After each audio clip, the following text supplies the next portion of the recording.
Hi, I'm Bryn. This is Bryn Makes It All, and today we're going to be making a pistachio bunny. Yes, that's right, a pistachio bunny. Why? Because I think it's cute. You're welcome to hang out while I make him.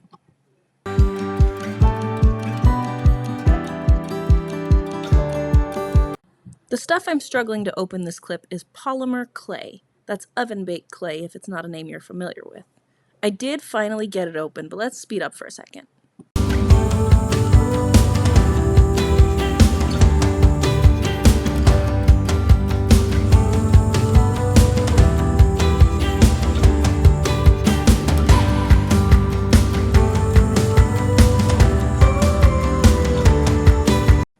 Polymer clay is a material I've worked with since I was a little kid, but that doesn't stop me from struggling with it from time to time.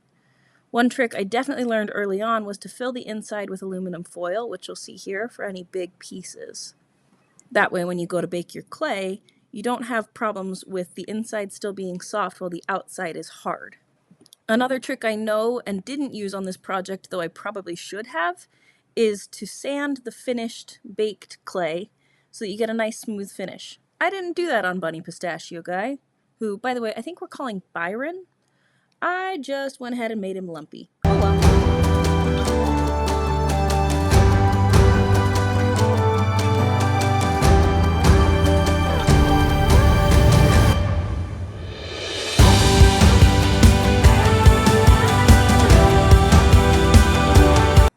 One thing that was really fun about making Byron was that I got to combine the naturalness of a pistachio shell with the complete unnaturalness of a green bunny poking out. I thought that was a fun contrast, and it was really interesting to experiment with the way it was going to look in my head, as well as with my hands.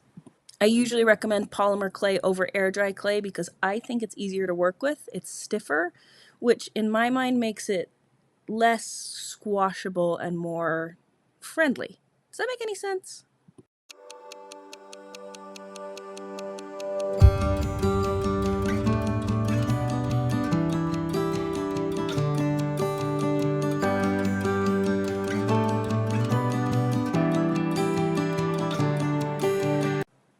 Here you see Byron's head really starting to take shape and turn him into a character, not just a green blob, or not just the inside of a pistachio, which, to be fair, is a green blob.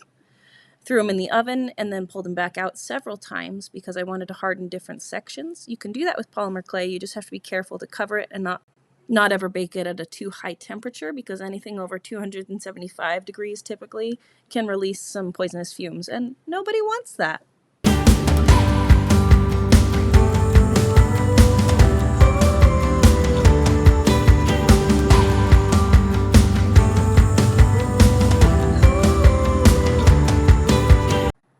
I enjoyed working with essentially a two-color palette, but still adding different levels and layers and tints and tones to the colors.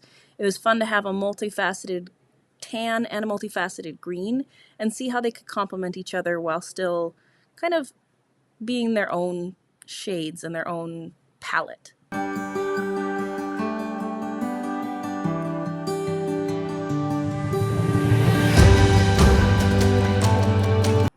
This part in Byron's construction came right after I realized, oh no, he needs to have arms! That was kind of a fun moment for me. Rather than making the ears all by themselves, making the inside and the outside and pressing them together and attaching them to Byron's head, I decided to do this thing where I would align the inside of the ears against his head so that I really liked the position before I laid the thicker outside of his ears over the top.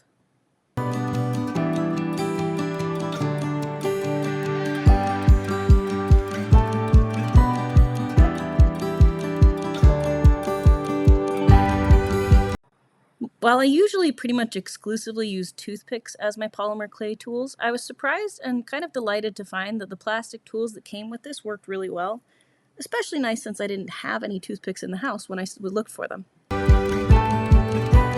Here's Byron before he gets the little white shiny spots in his eyes. I know those are a little silly, but I like to joke that that's when the characters get their souls, because there's something just inherently more human about them, which is weird because he's a bunny pistachio, but I think you know what I mean.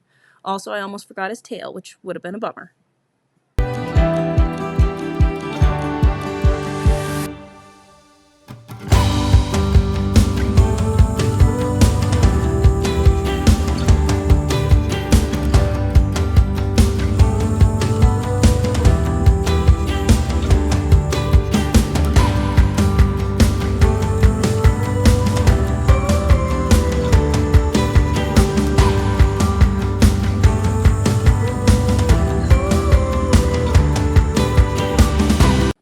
And here it is, the moment Byron got his soul. I think you'll notice that it really does make a difference in how cute he is. I don't know why. Maybe it's just the difference of varying colors in the eye, like in humans. I can't explain it. I just know he's cuter with it.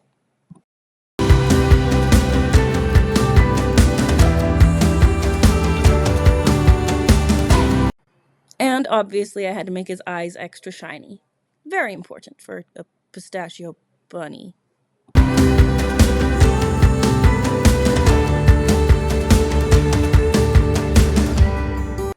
Here we go, Byron's big reveal. You ready, big guy? Actually, little guy. He's pretty small.